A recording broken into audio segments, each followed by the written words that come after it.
Leviathan.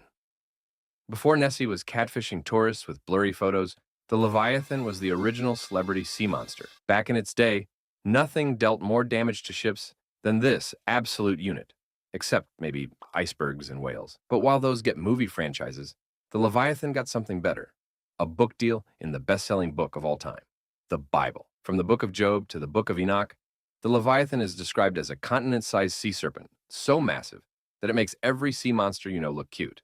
Yes, even this one. Oh, and apparently it breathes fire, underwater. Don't ask me how, because God didn't include the engineering specs. According to God, it's literally unkillable by any known means, though he also says he'll kill it during the end of times. Not sure how, but he's God, so it's his call. Anyway, the Leviathan isn't just the final boss, it's also the final feast. After God defeats it, he'll apparently make sushi out of it. It's only reserved for believers, though, so thank God. So what real-life creature made people think this thing actually existed? Most scholars think it's based on Nile crocodiles, which grow up to 20 feet long, have armored scales, and are terrifying ambush predators. Some also believe that whales might have been the inspiration for the creation of this menace instead. How they went from a random croc or whale to a continent-sized sea monster, I'm not sure. But who knows, maybe it's real. And maybe the reason we've only explored 5% of the ocean is because something really doesn't want us finding the other 95%. Vampire. No other mythical creature is as overused as vampires. They went from old, rotting corpses to sexy high school jocks, but obviously, something as absurd as a walking, talking corpse sucking people's blood can't be real, right? Wrong. Vampires are real, to an extent. And the real-life story is a lot less sexy than that one dude from Twilight. You see, a rare blood disorder called porphyria causes extreme sensitivity to sunlight, fatigue, hallucinations, skin and teeth discoloration, and receding gums that make teeth appear longer and more exposed. Sound familiar? Then there's rabies. Rabies makes victims aggressive, nocturnal, and terrified of water, including mirrors, since they reflect water. I don't know about you, but if I see someone violently avoiding mirrors and acting feral at night, I'm not just going to assume you're scared of your ugly reflection. I'm grabbing the nearest weapon and probably some holy water. Anyway, stories of vampirism are most likely rooted in misunderstood medical conditions. So you probably won't turn into a vampire if someone bites you, but you should still see a doctor and maybe call a cop. On a more disturbing note, there were cases of people returning from the dead because they were buried alive. Before modern medicine, people in comas were sometimes mistaken for dead. Later, loved ones would discover claw marks inside coffins and faces distorted in agony. Rookie mistake, obviously. But yeah, I'd rather have a hot undead stalker showing up at my window than being buried alive or suffering from an incurable disease. Call me shallow, but at least one of those options is hot. Trolls. Before internet trolls, there were cave trolls. Turns out, both are hairy, live in dark places, and yes, both are real. In Nordic and Scandinavian folklore, trolls are big, ugly creatures who live in caves and eat humans. They're usually portrayed as mindless brutes, barely smarter than the rocks they live under. But that's not always been the case, because trolls were actually real, and they weren't nearly as stupid as the stories claim. Ever heard of our distant cousins, the Neanderthals? According to some researchers, trolls might have originated from our ancestors' collective memory of them. Up until 40,000 years ago, Neanderthals lived alongside Homo sapiens, like the world's worst neighbors. They were bulkier, stronger, and had prominent brow ridges that made them look brutish compared to us. They lived in caves, wore animal skins, and were probably quite intimidating if you ran into one in the woods. Eventually, evolution ran its course, or we helped it along. Either way, Neanderthals died out, and we collectively forgot they existed for like thousands of years. But the fear stuck. Stories about other humans living in caves persisted across cultures, evolving into folklore monsters. And here's a fun fact. Humans and Neanderthals interbred. So yeah, your ancestors hooked up with trolls. Now here's the thing. We've only explored about 10% of the world's caves. That's 90% of unexplored darkness underground. So maybe trolls are extinct, or maybe they just migrated to Reddit comment sections. Honestly, it's hard to tell the difference. Siren Head.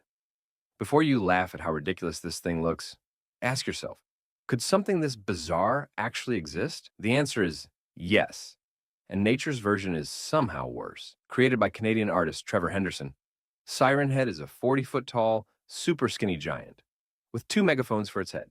It lurks in abandoned places and forests and uses distorted sounds to lure its victims. These sounds range from emergency broadcasts to children's laughter to me begging you to subscribe to my channel. So yeah, hearing children's laughter in the middle of the night while you're out camping in the woods, I don't know about you, but I'm not waiting for sunrise. I'll be running out of there as soon as I can, with or without my children. Though, as you would have guessed, this yapping monster isn't exactly real. But before you dismiss it entirely, nature might have already created something stupider looking. Meet the Tully monster. It's a real creature that existed, that 300 million years ago, and scientists are still scratching their heads over it. Its mouth was positioned far from its body, and its eyes sat on strange stalks extending from its head. On top of that, scientists are not even sure if it had bones, which makes sense when looking at that long-ass, sluggish body. So yeah, nature already proved that ridiculous body designs are fair game. Eyes on stalks? Check.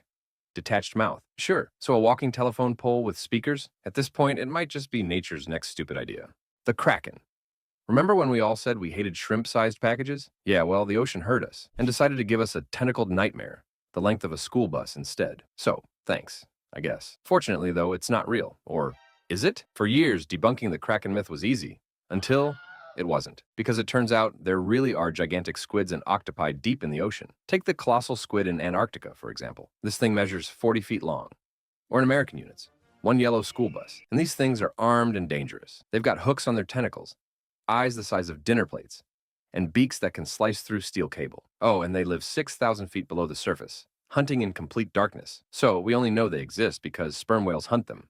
And the whales come back covered in circular scars from suction cups the size of your big-ass head. And did I mention there's also a giant octopus in the Pacific that's at least 12 feet long? Yeah, that's roughly the length of a small sedan. And it's venomous, as if its size wasn't bad enough. The best part is that most of the ocean remains unexplored. According to Live Science, we've actually only explored 0.0001% of the deep sea floor. So yeah, maybe we should just leave the remaining 99.999% unexplored, because who knows what's actually down there. Hell, there might just be a family of Leviathans having a pool party down there as we speak. Dragon.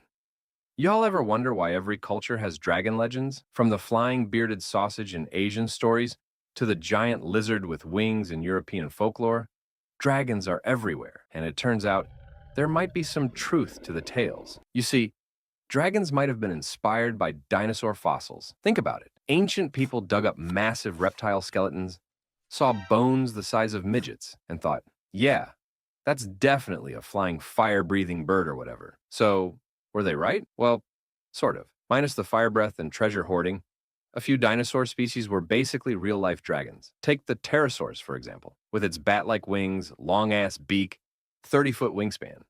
And the fact that it's as big as a small airplane, it's horrid. Imagine you're a farmer in the Middle Ages, and you happen to dig up this goofer instead of a potato. I would have pissed my breeches for real. And believe it or not, Chinese dragons did also somewhat exist.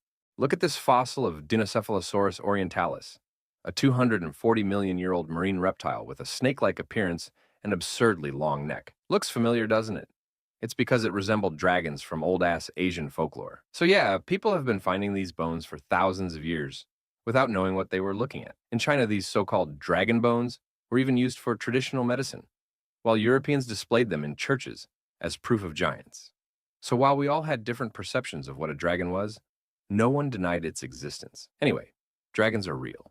They just happened to be dead for millions of years before we started telling stories about them. Dwarves. You remember those midget-sized dragon bones, right? Turns out not only were the bones real, so were the midgets. Let me explain, and I promise to keep it short. After all, I wouldn't want this to go over anyone's head. Mythology describes dwarves as short, powerful beings, living in mountains and caves. Turns out, those legends might have been onto something, because pocket-sized humans actually existed. They're called Homo floresiensis, and they lived on the island of Flores, Indonesia. Standing at just above 3 to 4 feet, this species is the smallest ancient human species to date. Scientists think it's due to insular dwarfism, a phenomenon where limited food sources force species to shrink over generations. Having a smaller body equals less food needed, thus better survival odds. So better not look down on them or whatever. Unfortunately, that adaptation didn't help when modern humans showed up and made their existence very short-lived, like literally. So yeah. Technically, a tiny race of humans did once exist, but because we're so short-tempered as a species, we couldn't let anyone else stick around. How could we stoop so low? Anyway, that's not all. Locals on Flores also have legends about the Ebu Gogo, small, hairy, human-like creatures that lived in caves and stole food. These stories are hundreds of years old. Even though scientists didn't discover Homo floresiensis, until 2003, which means early modern humans actually encountered these little guys and remembered them in folklore. So yeah, they might have failed to make the cut in evolutionary selection, but at least their short-lived legacy lives on. Hydra. Quick math question. You have 9 heads, but you lose one. How many do you have now? If you said 8, you're right. If you said 18, you've met the Hydra. You see, the Hydra is a snake-like water monster with many heads. But how many? Depends on the story, because the more you cut, the more it grows. And that number can range from 2 to 100 really quickly. Naturally, nobody thought to mention this to Heracles beforehand when he had to fight it for the 12 labors. So each time he cut off a head, 2 new heads grew in its place. After watching Heracles turn 9 heads into 50, his nephew Iolaus finally chimed in with brilliant advice. Just burn the stumps, which would have been great intel if it didn't come like 100 decapitations too late. But is it all a myth? The Hercules part? Absolutely. The Hydra part? Surprisingly, not at all. Animals with multiple heads exist due to polycephaly, which is a genetic mutation that causes an embryo to develop more than one head. It's quite rare, but it happens in snakes, turtles, and other reptiles. There's also a freshwater polyp called Hydra with insane regeneration abilities. Cut it in half? Great! Now you have 2 Hydras. It doesn't age and might be biologically immortal, so naturally humans have been frantically studying it for decades, desperately hoping to unlock eternal life. And while this Hydra lacks multiple heads, it has tentacle-like appendages that look eerily similar to the myth. Thank God it's microscopic. Otherwise, we'd be dealing with an unkillable, exponentially multiplying disaster. And that's how ancient people turned rabies patients into vampires and dinosaur bones into dragons.